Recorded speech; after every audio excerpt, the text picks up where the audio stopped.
Hmm. And what about like the frequency of eating? Like, have you found that it's better for people to eat earlier in the day as opposed to a big heavy meal before they go to sleep? That's a really interesting question. And people ask that so often. And I would say my views about food have changed a lot over the years, and especially with travel Mm, and getting to see different cultures. Because we tend to have a view in the Western side of things of these are the times that you should eat and you should stop eating at this time. And, we have those views, but you go over to Europe or you go to Central America where people eat very late at night.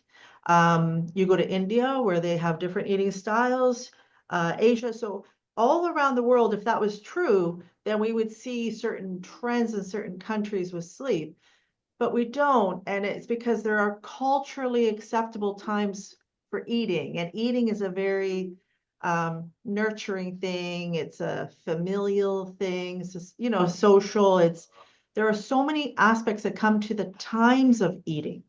Now, having hmm. said that, if you're unwell, if you are trying to decrease your inflammation, if Hmm. you are suffering from long COVID, vaccine injuries, you have cancer, okay, then all of those things now start to become more important because now we're starting to look for autophagy. We want to reap the benefits of having periods of time without eating that allows our body to go and fix whatever we're trying to recover from. Does that make sense? Yeah. So, but for the average person, obviously, you want to give your brain and your body the best chance to repair and heal and recover. So it wouldn't make sense to eat a huge meal before you go to bed because now the Right. time is divided, right? Now we got to digest this food that you just ate and we're trying to fix and heal and repair from the day.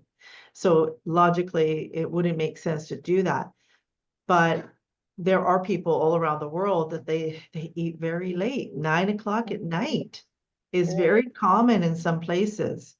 And yet, so we're not necessarily seeing pathology come from that, is what I'm saying.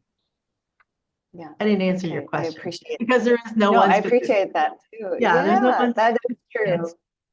When it comes to sleep, it is very bio-individual, but there's something that we all do when we sleep, which is breathe. So you were talking about the sleep architecture. Let's shift now to that architecture of the breath, because you're a master breath expert that we can learn from when it comes to proper breathing during sleep. So where does that begin?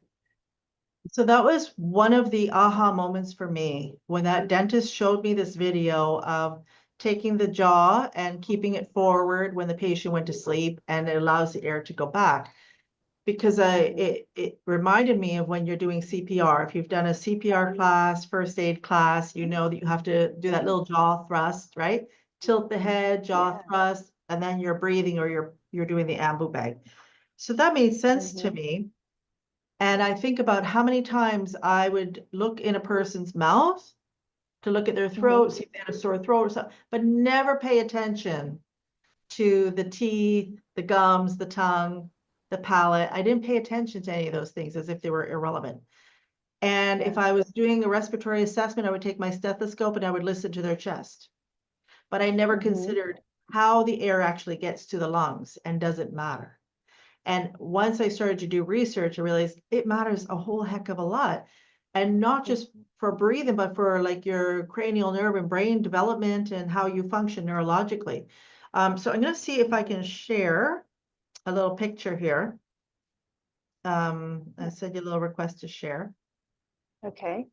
Yes, we should have that Okay. now. All right. So can you see that little picture there? Yeah. Does it show up? Okay. Hmm. All right. Hmm. So one of the things that blew my mind was realizing it's called the deep front line. And it's basically here's your tongue, and it's all connected through fascia, through your Hmm. diaphragm, your abdomen, all the way down right to your toes. So in our Yeah. clinics here, we do a tongue to toe assessment, is what we call it.